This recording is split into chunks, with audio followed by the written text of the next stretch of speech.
Welcome back. You should now be in your packet on the page that says atoms versus ions. It's near page 10 or 11 in your packet for the year 2020, 2021. So somewhere near there if it's not this year. Okay, so what we're going to do then is we're going to figure out how to classify these as first mono or poly, cat or an, and then how to name them. Okay, I do need to put a little disclaimer out. Everything should have the word ion at the end. In that column on page 11 that says name the ion, every one of these should have the word ion technically at the end because they're not atoms. But we're going to skip that for time. Just know that that should be there. Okay, so as I find this one, I see that it's positively charged. Remember, the positives are going to be on the back side of your ion sheet. This is a updated image that I put in before I started this screencast, this video, of the back side of your current periodic table. So I find silicon and I look for Si on here, and I see it to be right here, and it has a roommate. So first thing I need to observe first, even maybe before I do that, is I think about, okay, is it mono or poly? Well, it comes from a single capital letter. Okay, so one atom, because there's only one capital letter, so it's mono, and it's positively charged, so cation. Okay, and then we're going to figure out how to name this. Okay, if it's positively charged, we're going to look at the bottom half of our ion sheet. So flip your periodic table over, find it. It has a roommate. Because it has a roommate, 2 or more in its box, that's what I consider a roommate, I got to use Roman numerals to specify that it's the 4, not the 2. So this would be silicon, parentheses, Roman numeral 4. And then technically the word ion, but we're not going to add the word ion on most of these. Okay, so this is positively charged, and it's a single atom, so monatomic and a cation, positively charged and a cation. Find copper on your ion sheet. So copper can be any of these 3 at a minimum. So it has to have Roman numerals to distinguish that it's copper 1. So I'd call this copper, Roman numeral 1, and then the word ion. Again, we're not going to do that too very often. I just want to remind you again. Here we have mono.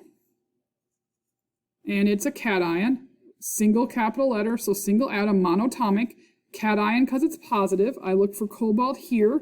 Cobalt has a roommate, so I have to distinguish which roommate I want by matching my Roman numeral to the charge value. So this would be cobalt, Roman numeral 2. Okay, so this is mono and cat, monatomic because it's one atom.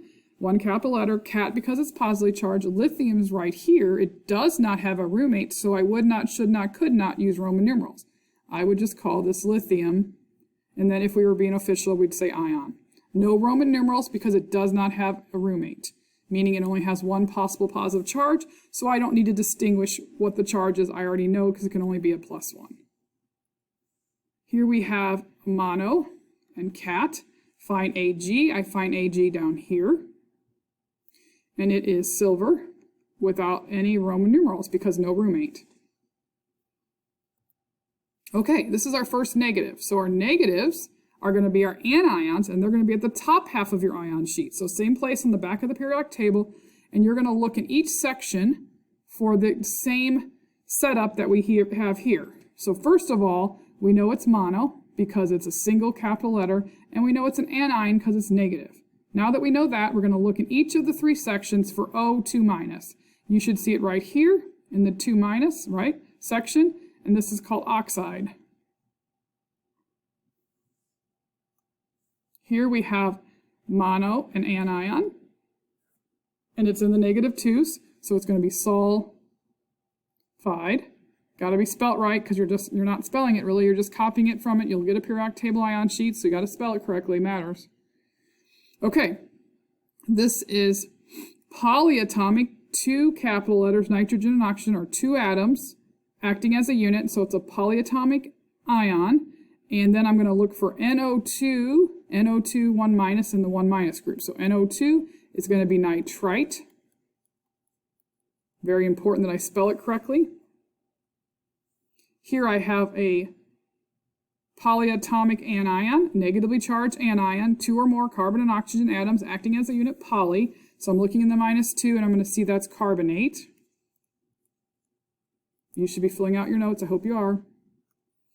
Here we have polyatomic anion again, 2 atoms acting as a unit. And I'm going to look in the negative 2s, and I'm going to see this is sulfate. Okay, let's go the other way. So now looking at part 2, 11 through 20. Okay, so remember that in order for us to use, kind of go back here, the top half of the ion sheet, right, everything ends in ide, ite, or ate. So if your name of your compound ends in any of these 3, you're going to use the top half of your ion sheet to name the ion. If it doesn't, you're going to use the bottom half. Let me show you. Okay, so I do not see, there's no ate, ite, or ide, right? So then I'm just going to name this, or excuse me, come up with the formula. It must be positive. I find sodium, and because it's positive, I'm going to look on the bottom half of my ion sheet. I'm going to find sodium on the other side of the periodic table if I need to know the symbol. I have to first know that sodium symbol is Na, and then there's no Roman numerals, so then I got to look to see what it should be. It is sodium 1+. Now, this is mono, and it's cation, positively charged, and a single atom.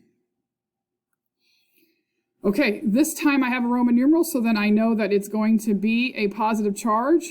The Roman numeral is 2, so my plus is 2. That's how that matches up. And then this is monatomic and cat, one single atom and positively charged. This ends in ide. If anything ends in ide, ate or ite, remember ide, ate or ite, we have to use the top half of our ion sheet. So here we go. Here's the top half. I am looking for bromide. I'm going to look in the B's here, and B's here until I come across it. I see it right away right here. So it's going to be Br1-. This is monatomic and an anion. Mono because it's one atom, anion because it is negative. Here's another ide ending. So we have to look in the top half of our ion sheet. We're looking for nitride. We start and look in alphabetical order for each of the sections. We will see it over here in the -3. Okay, so I know it's N3-, and it's monatomic, comes from atoms, one atom, and it's anion because it's negatively charged. Okay, ammonium, this is a tricky one. I need to point out to you that there are 2 positive, this is smack dab in the middle of your ion sheet. So up here above this section, you would have your negatives, then you have this thing, and then you have the positive reproduction chart here. So if there's 2 of them, ammonium and hydronium, you got to know to look here. They will be tricky, you'll get used to it though. So ammonium is NH4, 1+, so it's polyatomic, 2 or more atoms, and it's a cation. 2 or more atoms, polyatomic, positively charged cation. Phosphate, so that's an 8 ending, so we're going to look at the top half of our ion sheet. We're looking for phosphate. We look in all the P's here, here, and here. We find it here. Phosphate is PO4, 3-. It is a polyatomic anion. Poly because it's 2 or more atoms, phosphorus and oxygen, 2 or more, and then anion because it's negative. Here we have iron 3, so we have Roman numerals. So for anything I would give you, you can assume it's a positive. So for anything Roman numerals, we'd look here. You don't really have to even look here. You just have to know that iron is Fe. So you look at the periodic table and figure out that iron is Fe. So Fe 3+. Oops, Fe 3+. Okay, sulfate, we have an 8 ending, so we have to look at the top half of our ion sheet. So we're going to go find sulfate, and we find it to be SO4, 3-. Oh, I apologize, let's go back here for a moment. I did not go over this with you. So this would have been monatomic and a cation. Mono because it's one atom, cat because it's positively charged. All right, back to sulfate. Sulfate is polyatomic anion. Poly because it's 2 atoms. This should be oxygen. I almost made it look like a little O. So sulfur and oxygen, polyatomic, negatively charged anion. Here we have cyanide. It's an ide ending, so we got to look at the top half of our ion sheet, and we search and we look at cyanide. We see it right here, so Cn, 1-. Now, this gets my students sometimes, so be aware, this is poly. There's no numbers, I realize, like on sulfate a moment ago, but we do have 2 capital letters, so that requires it to be classified as a polyatomic, carbon and nitrogen, poly, and an anion. So this would be polyatomic because there's 2 or more atoms acting as a unit.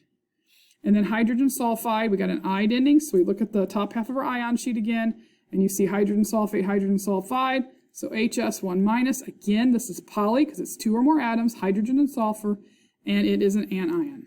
All right, you are now to complete parts 3 and 4.